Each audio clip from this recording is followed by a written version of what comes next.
Hello and welcome to the Made in Romance podcast. I'm your host, Sarah Bailey, and we also have my co-host here, Sab, aka Severn. Hello, hi everyone. Hi Sarah. Hi, how are you?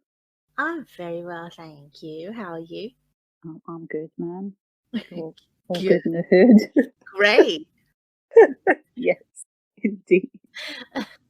Okay, so guys, we're going to get a little bit personal on this podcast today. So we're going to be discussing creative burnouts, writer's block, and how we deal with it. Yep.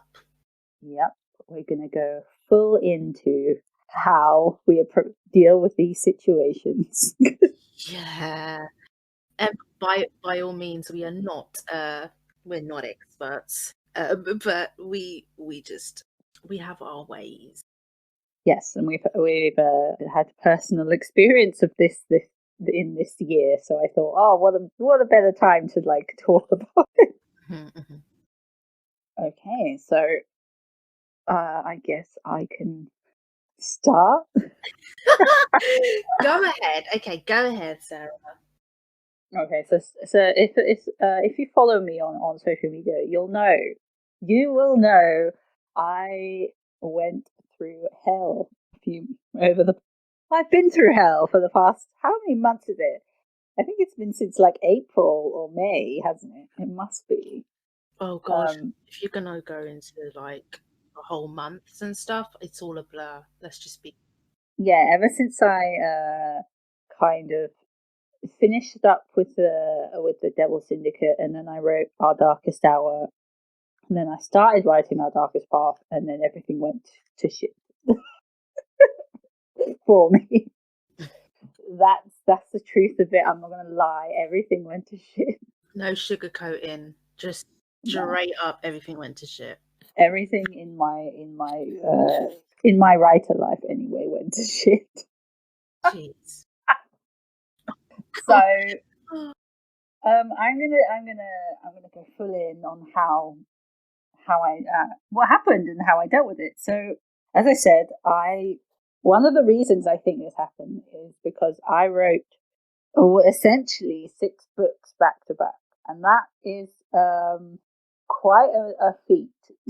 Like, who does it? Can I just let's just acknowledge 6 books back to back. Like, that's Yeah. yeah.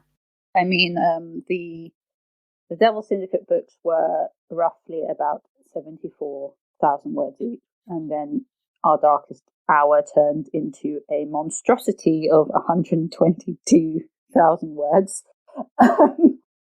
So that's a lot of words to bash out within. Okay, so I started really going hard on this in February, and I finished, I think, by the end of May, June time is when I finished Our Darkest Hour. So you can see how that was a lot of words put into a small space of time. I really should have, looking back at this, I should have taken a break after I wrote The Devil Syndicate. I should have put my pen down, so to speak, and taken time off. I didn't do this. I went full steam into Our Darkest Hour, and that book literally ripped me apart, as Sab is aware because she was right there with me. That was an emotional experience in an extreme way. And after writing the quintet and dealing with that emotional turmoil and all of that, and then writing a story about 2 boys who went through hell on Earth to find their happy ever after, it was tough. And I think then I just didn't stop, and then I just wrote them. And literally, it was the day after I finished Our Darkest Hour that Our Darkest Path came in my head, and then all of this expanded, and it went bam. And then I just kept writing, and I should have stopped because I knew that I was suffering. Deep down, I knew I was suffering, and I continued writing, and then it just started to become harder and harder to get the words out, and I couldn't focus, and everything just became too much. And then I realized, shit, I can't write anymore. I came to the realization that I could not write because I'd written myself out. And as a writer this is my career and this is how I make my income is an incredibly scary place to be. Like I was in a bad place. And I didn't really tell anyone I was in a bad place either. I don't think I even told you the full extent of it, because I was embarrassed and kind of ashamed of myself for putting myself in that position where I didn't take care of myself. And I think part of that was that I got so focused on making sure that I put out books and making sure that I got everything done, and I kind of lost myself in my writing and in the process and everything like that. And I just burnt myself right out. I literally just burnt myself out to the point where I could not put another word on the page. And that's me being very real and honest right now. Gosh. I feel a bit emotional talking about this. That's fine. And that was really hard. That was really hard. And it was really a lot to deal with and to try and push past. And then I kept saying to myself, you have to keep writing. And that was not the right thing to do, people. Okay. That was not the right thing to do. The right thing to have done was to say, actually, I'm not going to look at these books. They can just go away for a while, and I need to reassess my things. And yeah, this went on for quite a long time. I think like this back and forth with myself over this. And at one point, I actually wanted to give up, which is really bad. I know, but I wanted to give up. Because I just couldn't do it anymore. I could not see the wood for the trees. I couldn't write. I couldn't focus. I couldn't do anything. And it just got to the point where I was like, I don't want to do this anymore. I don't want to put myself through this shit anymore. I'm tired. I was really, really tired. And that's a really dark place to be as a writer. Like, it's a very dark place to be when you actually want to give up on the thing that you love. And I didn't tell anyone about this until after I dealt with that situation. Because how can you say to people, I want to give up? Like, they're not gonna take very kindly to you saying that, you know. Yeah. Like, especially when you've got fans and you've got people who want your books, and like, I just, there's pressure on you as a full-time author that you don't necessarily have in the same way if you don't rely on this as your sole income. Obviously, this is not my sole income. Well, it is my sole income. It's not my household sole income. But my husband obviously has a job. But this is the way that I earn money. And that's a scary place to be when you want to give up on it.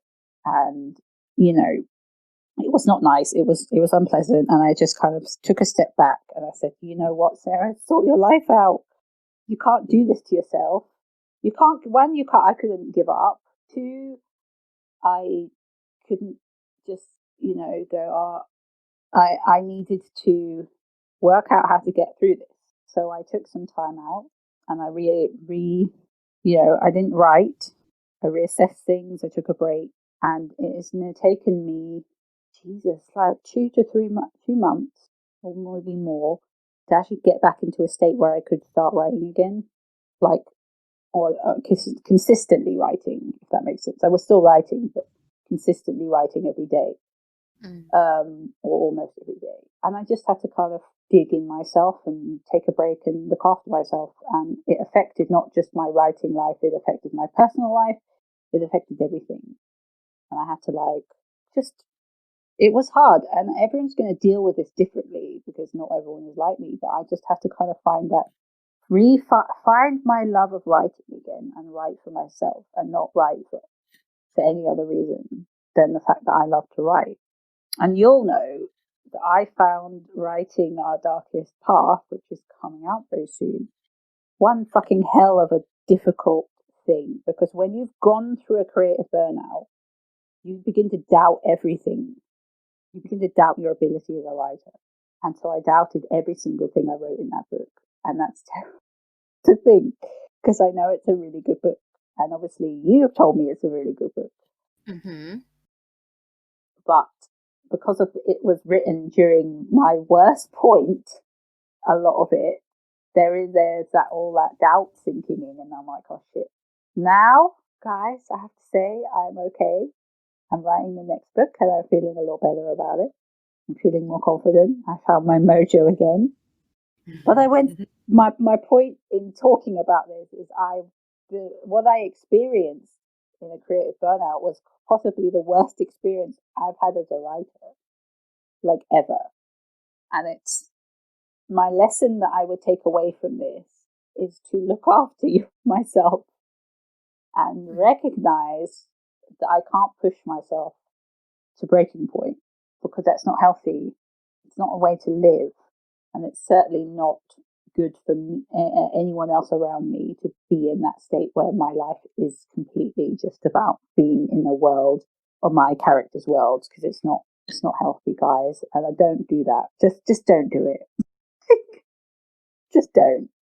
I think also, like, I think everyone's so different though, because I think with you, what I've noticed in the time that I've known you in your writing journey is that you are aware that you are allowed and entitled to take breaks. And Yes. even though you have every fiber of your being stressing you to take a break, you can't control when your characters start getting into your head and driving you absolutely mad to get ideas down.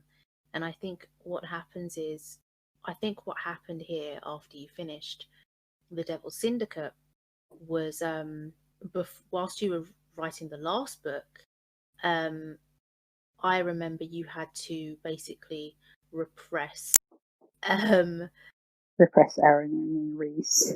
yeah, because it happens to me too, where start coming into your head and you start thinking about their story or another story whilst you're trying to finish a project, and it's absolutely, it's torture. So I know that there was that point where you really just wanted to start jumping into their story. So once you finish writing the last book in Devil Syndicate, you dived into this, and I was myself quite excited, very, very excited and happy, because this was completely new. This was like new ground for both of us, and it was so fantastic. And I think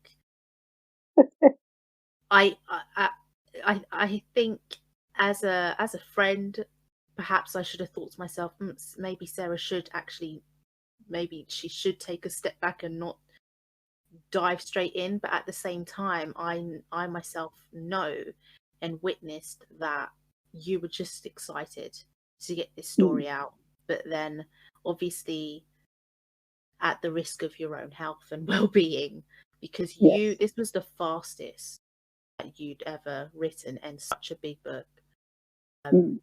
But it was just amazing. It was so great. And yeah, I think I'm so used to you just being like one book after the other book after the other book. You know, there's hardly, it takes a lot for you to say, do you know what, I need a break. But I think this is the first time that I've known you to be in a dark place regarding your writing, and it was concerning, and it's a horrible hole to be in. But I definitely think that I was with you, like, you know, I was there when you were talking things through, so I know that for you've learned to you know how to deal with stuff and what to do better next time. And I'm glad, I'm happy. And also just wanted to say, you aren't allowed to quit. Like people will riot. Like, they will fully riot. Like, don't think you understand. You can't quit. I won't let you. No, I know I can't quit. Like I that's the thing. Like when I was going through this, I can't do this anymore. There was this thing where I was like, well, you can't say you can't do it anymore, because people want to read your stories. And like, for me, that was part of what kept me kind of from literally just going, fuck this, and I can't handle it anymore, is the knowledge that if I did that, I would, one, be disappointing myself, but also I would be disappointing all of my fans. And I know that, like, they understand. Like, I've been very open with people on social media and stuff about my creative burnout, but I know that they would understand if I had to kind of completely disappear and not write anymore, because it is what it is. But at the same time, I was like, I can't do that. I can't do that to myself, and I can't certainly do that to the people who are looking forward to my book. So you guys, in some way, kept me from throwing in the towel somehow. But yeah, it's a difficult thing to deal with as a writer. You know, the pressure I put myself under. It's not pressure from other people. I don't really feel. I do feel a bit of pressure, you know, from other people, but I think I put myself under the most pressure, and that's part of the problem. And I lost sight of what was important, which is the story. Along the way, like, I lost sight of that, and I admit that. And I just had to find a way back to that being important. That's partly why I took a break at my mum's, and I wrote something for me that I will be releasing before the end of the year. But I wrote something for me, and I was like, I love this. This is not for anyone else but me. And I think I wrote several chapters before I even sent it to you or told you that I was doing it, didn't I? Yeah. I was very pleased, but I was happy at the same time that you'd actually written something. Yeah. It was great. Yeah, and I think that was part of how I dealt with it. I was like, you know what, actually, I just need to write something that I don't really care if people like it or not. It's for me, and I did that, and it was cathartic, and it's a story I kind of really love. And yeah, that's how I dealt with it. Is just to take care of myself better, give myself breaks, not be writing all day and all night. You know, although sometimes I do write into the night, I'm not going to lie. But there are many night owls out there, myself Yeah. included. But I've just learned to kind of go, you don't need to push tons of words out every day as long as you're writing consistently. That's all you need to do. That's it. Like, I'm not measuring my word count anymore, like, in terms of, not into, I have been slightly, but not like to an extent where I'm like, you have to get this number of words out every single day. Yeah, I create a goal for myself, but I don't berate myself if I do not meet that goal. Whereas before, that is what I was doing, and that's not okay. Don't do that to yourself. Do not berate yourself because you didn't meet a word count goal, because you've got to remember that the words you did put down are hopefully good, and you don't have to rewrite them. Words, the number of words you put down is not important, it's the quality of those words. Yes. Everything, you know, the quality of what you're putting down. So even if I only wrote a chapter, that chapter better fucking was a chapter that I went over and over and over in my head to make sure it was correct and right. Even if I wrote 400 words, those are the fucking best 400 words I could have written that day. You know, to be honest, I've been writing about 2,000 words a day at the moment, so it's not 400. But my point is, it doesn't matter that I'm only writing 2,000 words a day. To me, those 2,000 words are words that need to be in the story type thing, as opposed to, because you know me, I'm not someone who writes masses of words and then cuts them down. I only write stuff that should be that I believe should be in the book in the first place. Like, I'm not one of these writers who massively edits their books, because I try to only I do edit, I edit, but I try to only write scenes and chapters and things that that I know are going to end up staying in the book, like, because I'm not an overwriter. If anything, I'm an underwriter, or I used to be. Such an overwriter. Terrible. You start off as an underwriter, then you do another draft, and then you become an overwriter. Your first draft is like bare bones, and suddenly it's like the second draft is like, I'm like, where did all these words come from, bro? That's you. Oh God. At least that's you from the last time I went through this with you. Honestly, just no. Uh, I've got a real problem. I don't understand what the hell. It just I don't know, man. You just it's fine. Everyone writes in their own way. But anyway, what am I saying? I'm saying don't focus on words or the number of words you're getting out. Focus on what you're actually writing and put quality in there. And actually, that's how I write clean a draft, is that I spend a lot of time thinking about what's coming out in the first place. Because as someone who releases quite a lot of books and writes quite fast, I have to be accurate more in the early stages, just because for my own self, I need that. But that's not how it works for everyone. But anyway, where I was going with this is that I have learned a massive lesson from this year, this shitty year. mm. So we've talked a lot about my dealings with the creative burnout. So now we're going to flip this round and talk about Sab, because I know you've been through it just as much as me. Yeah, definitely different experiences, Mm-hmm. but oh gosh, obviously I haven't published, so this is still this is still one book that I've been working on. I can't even tell you when I started this current contemporary romance now. Last year? Yeah, it was last year. No, it was the year before that. Was it a year before that? Mm. Was it? Oh wow. Okay. Wait, no. Was it? Was it last year? Yeah, it was. It must have been last year, actually. Yeah, it was. Okay. Maybe, I So don't really remember, to be honest. yeah, and you're telling me I've got the worst Dory memory known to man right now.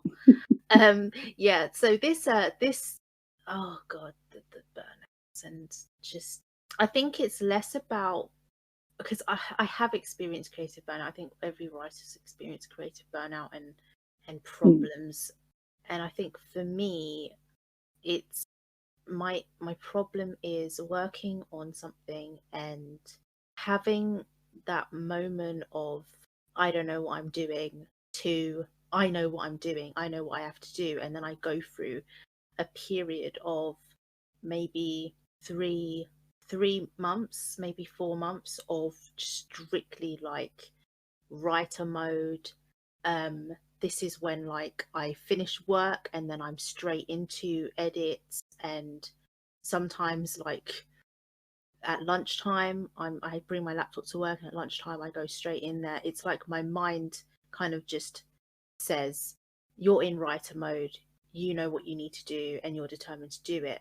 And I go through that period of really hard intense work, and during that time it's like, Sarah, is this good? I don't know if this is good. Oh my god, what's going on? Oh, please tell me. And I go through that panic, then I go through the highs, and I go through the lows, then I have to, there's so many things that I go through, and it is such an emotional, exhausting, hilarious journey of hysteria. Mm-hmm. That when you reach the end of that revision, for me it's like, okay, I send it to my editor, and then I'm like, I think I can take a sigh of relief and a deep breath and be like, okay, I can take a break.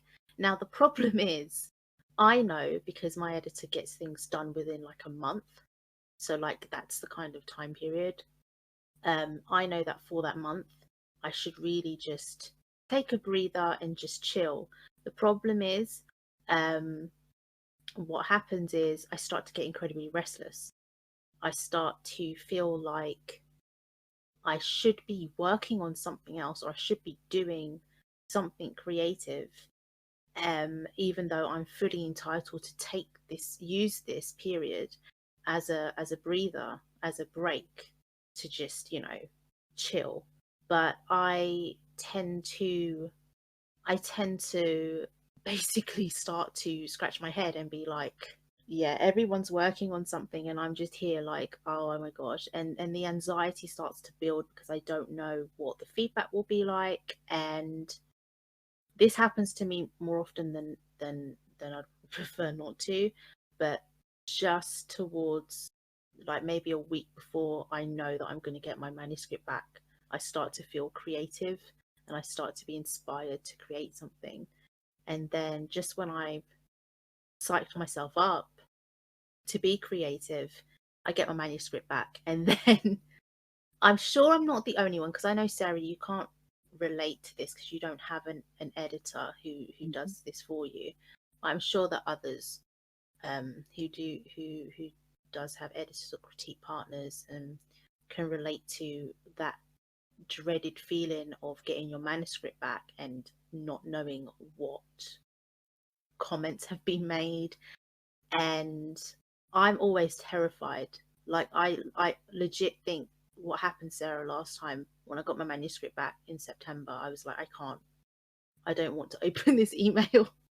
Yeah, and I I was forced you absolutely, to. yeah, the fact that I've reached that level of anxiety when it comes to my manuscript is just terrible. But this is the worst part. The worst part is getting feedback and opening the manuscript and just looking at all the comments. And instead of focusing on the good, I zero in on all the things that I think sounds negative, but really isn't. It's just constructive criticism. But because my mind is so, it's so, it's highly strung and it's so set on picking out all of the flaws and imperfections, it's painful for me. And Mm. I just feel like myself sinking when I come across loads of comments. And the thing is, if I take a step back, from another perspective, it's not all bad. It's not terrible. This is just a way of helping me improve my manuscript.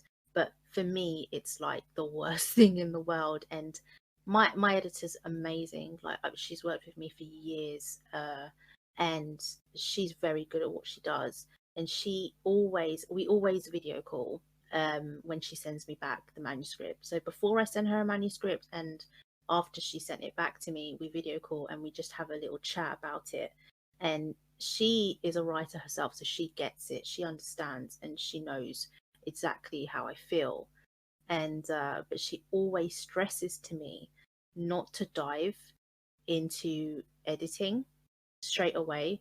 She always advises for me to take a break and just step away for a couple weeks, or for however long it takes me, and never edit when you're going through like high emotions like anger or sadness. It's always best to kind of step away. And for me, I think what happened was I took a look at my manuscript. This was a couple months ago, so September, when I got my manuscript back. I was like, okay, I did take a step back, but I think it was more out of fear of Mm. because I do still feel that. And I kept saying to myself, I will get this done. I have a personal deadline that I want to work towards. And I just threw myself into gaming, because that's a great distraction. Gaming's We are gamers, so Yes. it's always nice to literally step away and just get lost in something and just have fun and enjoy. And also what's great is that Sarah and I can play together, so it's even better. But I got lost in that. And what was what was like starting to get to me was the fact, it's been 2 months, so what was starting to get to me was the fact that this niggling restlessness in my head saying, you really should be starting to turn your attentions back to this manuscript. And Mm. I kept saying to myself, I'm going to do it, I'm going to do it, and I know I have to do it, and I know I have to do it, but I didn't yet feel ready. I was just scared. I was just scared and starting to slowly feel as if I can't achieve this, that I have failed in some way, that I just don't know how to rectify the issues because it's so overwhelming for me. It just got to that point, and it's taken me a while to open up to you, actually, Mm-hmm. in regards to how I've been feeling about it, because I didn't want to admit that terrible fear for myself. But as always, that restlessness and that feeling of it's imposter syndrome when I go on social media and I see everyone else working so hard, and I've had people reach out and be like, "How's editing going?" I'm just like, "It's not going." It's not moving. It's not, and that's all I say. And I don't know if that comes across as just incredibly like abrupt, or because normally I'm quite an open person when I engage with friends, but for me this has been it's been, I don't know, I think it's because I know that this is gonna be the final edit before I get it out there into the world, so there is a lot of fear for me, and Mm. I'm sure other writers can relate to that. um and it's one of those things where you're so close to the finishing line, you just have to pull up your big boy pants or big girl pants and just get it done. Don't get me wrong, I've had moments of like, maybe if I changed my environment um and go somewhere, then I would be more focused, because with this virus, most people have been working from home. It's messed up people's routines where they can't go out to where they normally would go out to get inspiration or whatever. So it's been a massive impact for people.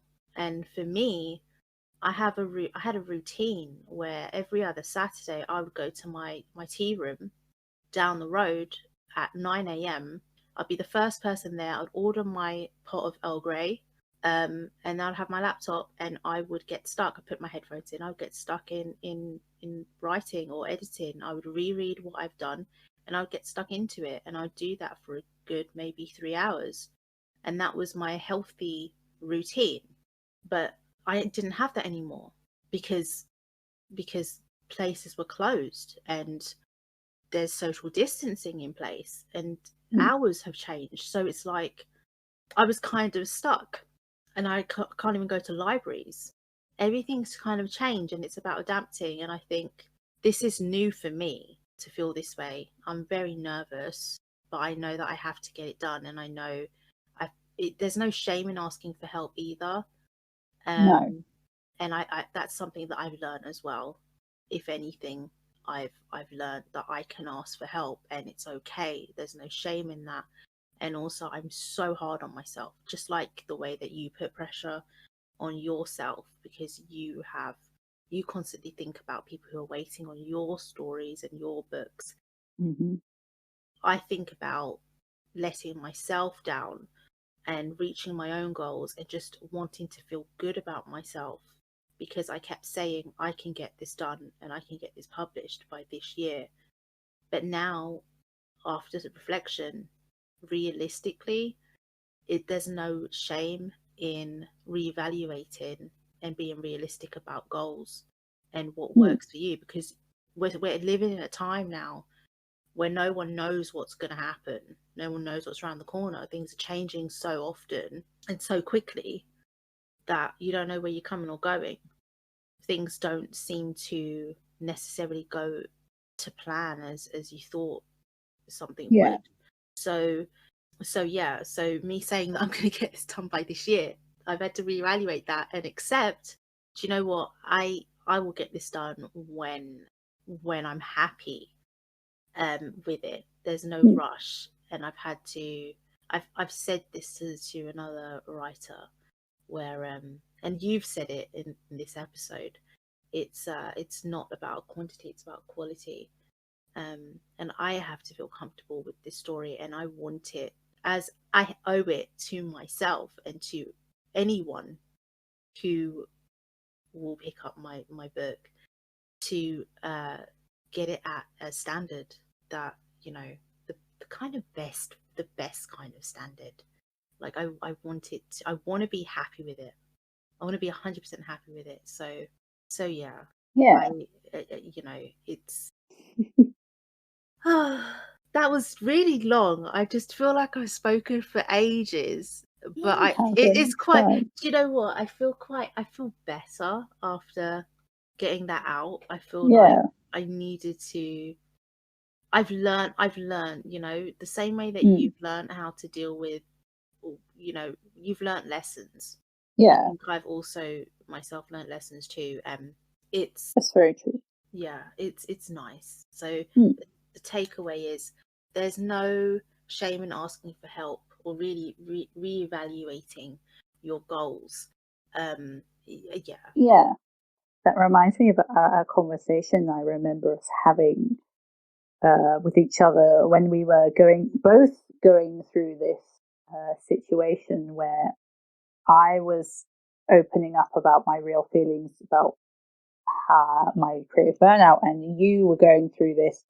I think you just sent off the manuscript to your editor, and then you were like, "What do I do next? What do I do next?" And I was just like, "Whoa, dude, calm down." And we had this conversation about, because I just learned the lesson about not being consumed by my writing, and I said to Hmm. you, "Bruh, you're not just a writer. You're Sab. Oh You yeah. have interests outside of writing. You need to kind of step back and look at yourself again and actually realize that your life does not revolve around putting words on a screen." Um, Yeah, I remember that was such a deep it conversation as well. was. And it was not just for you that I was saying that, I was reminding myself that we are more than just writers. We are, as you've said, we're gamers, we're readers, we have relationships, we have friendships, we're daughters, Mm. we have families. I'm a wife, for fuck's sake. And there are more there is more to our lives than just putting words on a page. And I think us having that conversation was a really big turning point, especially I feel like for you, especially because that allowed you to actually take a step back and say, actually, Mm. I need to remember who we just it's really just about remembering who we are Hmm. before we became these people who needed to write all the time. Yeah. And that was, I think, for both of us, a really important conversation. And I think that we both learned a very important lesson about ourselves. Yeah. And it's okay to do things like gaming. It's okay to spend time reading. It's okay to do all these things. Yeah. And the funny thing is like last year I read so many books, and this year I have not done the same thing. And I was like, what is wrong with you? But to be fair, this year I had a problem with reading. A lot of the stuff I couldn't focus. And I think that's a lot to do with what's going on in the world. But, I reminded myself, actually, you know what? I'm a reader. I was a reader before I was a writer. And reading when you're writing is very important. So, and gaming. Yeah. Gaming inspires me. Is inspiring. And I was just like, you've got to game again. Do things that are fun. Hmm. Hmm. Have a life outside of your computer screen and putting words on it. And I think that was important for both of us to learn that lesson. Yeah. It's fine to binge watch TV shows and just have movie marathons and Yeah. bake. Oh my God, I was baking. Like it was Mm. nice. Yeah. Because we remembered that we weren't just these people who are slaves to their characters. Yeah, it's so easy to get sucked in though, Mm. when you're in that state of It mind. is. And sometimes you really just have to slow down Yeah. and just on yeah, it's just staggering to see the amount of writers in the writing community who take breaks, who like they step away from social media for weeks or months and just focus on Mm. themselves, and they're honest about it. And I think you like to be quite open with, you like to give updates basically on Yes. where you're at, which I think is really great. It's engaging and it's human. um Mm. Whereas for me, I don't tend to be open. I tend to just go through my personal crisis Mm. But I also like to, every once in a while, I will pour my heart out in a blog post. And I think that for me that's safer. Just for Yeah, me, that's just my personal feeling on it.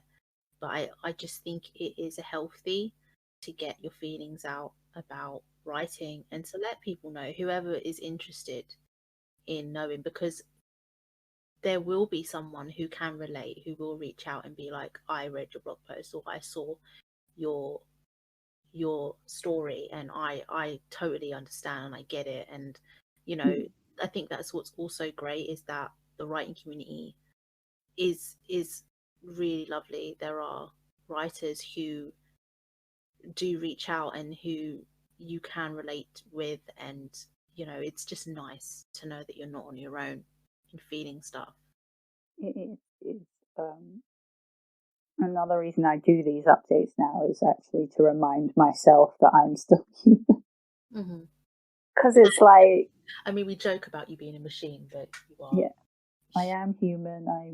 I'm still breathing, living thing, and it's kind of nice to like when I'm writing a scene and I'm like, I'm really emotional about this. I'll just go on Instagram and I'm like, I'm suffering right now, like, you know, it kind of is. It is human to feel, and I think it's important to show that you do still feel. Like, I feel these emotions in these characters, and I don't just sit there going like a robot typing away. I pour my heart out into my words, and that's I don't know that I don't want to say anything about other writers, but that's just how I write. Mm. Um, and so then I go on Instagram. I'm like, are these characters are torturing me? My heart hurts, and I'll share a little snippet. And I know that people like that because people have come back and said to me, "Oh, that's really cool that you do that. I'm really interested in your updates." And it's nice to know that you have that sort of engagement with people, and it's not even necessarily readers; it's other writers as well. As you said, the writing community is such an amazing place. It can be an incredibly toxic place, I have to add, Yeah, but I it agree. is also the right people are, your support network. And I don't just have like Sab as my support network. I talk a lot to one of my other writer friends who lives in America. Who we basically talk every single day, like, Hmm. and because she has a very similar way of writing that I do, we have that kind of connection, and we talk about our characters driving us crazy because they've decided to drop a plot twist on us. And like, it's nice to have someone who knows exactly how that feels, Hmm. um, in that way. And we just talk about, we talk about the business side because she's also a full-time writer. So that it's nice to like find someone who gets it and understands where you're coming from, and like, you know that's the kind of thing that I've loved about finding the writing community, is me making those connections. But you're right, at the same time you've got to kind of step away and not. I haven't been as active on social media. I don't know if people have noticed this. I don't tweet as very much anymore. I don't have time to. Okay, I don't have time to be sitting on my computer tweeting all day, guys. That's not my life. My life is putting words down on a page. That not my entire life, but you know what I mean. Yeah. When I'm working, yes, I'll go and do a story update on Instagram. That takes me like maybe 2 minutes or more, and I'm back into writing. Yes, I could tweet in that time, but I like Instagram in that sense of engagement in that way, like, Hmm. um, because I can't do stories on Twitter. My stories on my Instagram go to my Facebook as well, so that's quite good. But you know, I don't have time to be sitting on social media all day. It's just not my life. Like, I have more important things to be doing. People are called putting words on a page. Yeah, it's true. People like ask me, how do you write so much, Sarah? I don't spend all my time on social media. That's how I do it. And I actually sit and do my work. You know, yes, I'm now taking time off. I don't write as much in the evenings any longer. I'll try and write during the day. And then when my husband goes off to bed, I sometimes will write then as well. But, I've tried to kind of give more balance during the week. I tend to take Friday afternoons off most of the time. the time I didn't take a Friday afternoon off, guess what happened? I burnt myself out. I was like, you bad, but I'm not doing that again. Even just to get that fucking edit done, I was like, I'm not doing that next time. I'm taking that time off. Like yesterday, I didn't really work, and that was okay. I still managed to write a chapter. Yeah, I know. I got the chapter. I know you got the chapter. I still managed to write a chapter. With 20 minutes to go, I finished it before the end of the day. I wrote this chapter. And whilst I was doing that, I was watching TV and doing other things. But it's okay to take time away from your writing. It's okay to take care of yourself. Take care of yourself, people. It's very important too. That is the entire reason for making this episode, is to tell you to take care of yourself. You need to take care of yourself, Sab. I need to take care of myself, and all of our listeners need to take care of themselves, because your readers will be there, but you won't be there if you don't take care of yourself. Speaking from experience, it's true. Cannot stress enough how important it is to take care of yourself and to just be kind to yourself and not so hard on yourself, and don't put added pressure, because you will make yourself sick. And it's so hard to recover from it. Yeah, like I said, it took me three months. That's not bad. In writer time for me, that could have written 3 books, okay? Put it out there, guys. That's how bad it was for me. Obviously, everyone else is going to have a different experience. But don't do that to yourself, because it's not good. There you go. I hope that we have taught you some lessons in this podcast. Hopefully, I'd like to think that. We've got very personal. Yeah. Gosh, I feel so... I don't know, I feel really weird about explaining how I felt. That's a lot. It's I feel exposed. Like, same. Vulnerable exposure right now to our listeners. I feel very vulnerable. Gosh, but I think it helps, to just be open with our listeners. We have a few regular listeners out there who enjoy. So, but yeah. On a positive note, guys, I think I have got my mojo back, so that's a good. Fantastic news. I know. I mean, I think you do, because I get chapters from you, so I'm just like, oh. Sarah's back in on it. Yeah, man. I know when you're back in the game. Yeah, it's I think, this particular specific book I'm writing actually helps that I relate to the characters a lot, so it's easy to write in that respect. But yeah, I'm writing for me, guys. I'm writing for me now. It's not about a business. It's not about what my readers think. It's for me. And that's actually quite important to keep in mind, that your initial story, when you're finishing it off and writing it's for you. Even when you're editing it, the story is still for you. It's for you to feel happy with it. And only after you feel happy with it do you even fucking think or worry about what other people are going to say. But be sure in your viewpoint of that book that you are happy with it. Because at the end of the day, we should all be writing books that we are happy with, not what the other people are happy with. Because that's your piece of art. So you should be pleasing yourself first before anyone else. That's my takeaway from this podcast. I agree with you. I couldn't have put it better myself. It's just something to keep in mind when you're writing. Just don't worry about other people. They can all go away. Like, have a rant to your friend about your characters being dicks to you, but, that's fine. But don't just write for you. Like, I still worry, because whenever I send the chapter to Sarah, I'm like, oh my God, does this make sense? Blah, blah, blah. But she always comes back to me and says, it's fine, Sarah. I'm like, okay. Here's me stressing. And then you're just like, it's fine, Sarah. So I'm like, why was I stressing? If I'm happy with it, then you should be happy with it. Well, I I agree. say that, but it's the same. The way it works the same in respect of you. You've got to remember that this book is for you. It's not for me. Yeah. Yes, guys. You know, one day it will be for out there in the world, and you cannot do a fucking thing about what people think about it at that point. So you better be happy with it. That's my saying. You better be happy with your book, because once you put it in the world, you've got no fucking control over anything. You've got no control over what people will think, say, or how they react. So if you're happy with it in yourself, then other people's opinions are like whatever at the end of the day. Yeah. Because you know that you wrote a story that you're happy with. And if someone doesn't like it, well, we can't please everyone.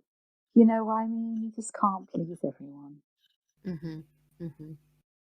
So just make sure you're happy with the story and don't fuck yourself over by burning yourself out. Those are my key takeaway points of this episode now. Don't fuck yourself over and be happy with your book. I mean, like, a part of me felt like, have we sworn in this podcast episode yet? But there we go. I think you said. I think I said fuck quite a few times now. Yeah. If you ever speak to me and Sab in normal conversation, you know that we actually swear quite a lot. Hence why my books are full of swear words, because that's how I think and talk. Serial swearers. Like a lot of Brits are serial swearers though. The word fuck is so versatile in British like culture. Like it is part of our psyche. Yeah, it is. I swear so much. Oh, it's just normal. Yeah. And that's why it comes across in all of my books. I'm sorry, but my swear count is quite high, and most people, like some people, know I keep an F-bomb spreadsheet. So it's just what you're going to get. I just want to reach that point of when I can, because I've had to take out a lot of fucks in this book, because it's slightly aggressive, and I long to return to a story where it's in the norm to just swear like an absolute freaking sailor. Yeah. So yeah, like I can't wait to say fuck every 5 seconds. No. Yeah, like more often than yeah. Oh. Anyway, on that note, on the note of swearing like sailors, we're going to end this podcast here, unless you have anything else you want to add to our listeners. I do not have anything else to add. Okay, guys. Yeah. Well, that was our heart to heart, very open discussion about our problems with creative burnout, writer's block, and everything else in between. I hope you enjoy it. I hope you enjoyed it, I should say. Yeah. And so, yes, that was the Made in Romance podcast. And we will speak to you next time. Bye, guys. Ta-ta.